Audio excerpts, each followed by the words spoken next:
நம்ம எந்த காரியத்தை செய்தாலும், ஒரு சின்ன வேலையா இருந்தா கூட, ஒரு சின்ன காரியமா இருந்தா கூட உண்மை நம்ம இடத்துல காணப்படுதான்னு சொல்லி யோசித்து பாருங்க. அதனாலதான் வேதம் சொல்லுகிறது, கொஞ்சத்தில் உண்மையுள்ளவனை அநேகவற்றுக்கு அதிகாரியாய் வைப்பேன் என்று கர்த்தர் சொல்லுகிறார். இன்றைக்கு உங்க வாழ்க்கையில கொஞ்ச காரியத்தில் உண்மையா இருக்கிறீங்களா?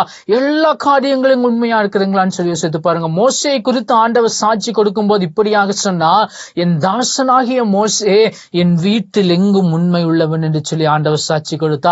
இன்றைக்கு ஆண்டவர் நம்மை கொடுத்து சாட்சி கொடுத்த என்னன்னு சொல்லிங்க சாட்சி கொடுப்பான்னு சொல்லி யோசித்து பாருங்க.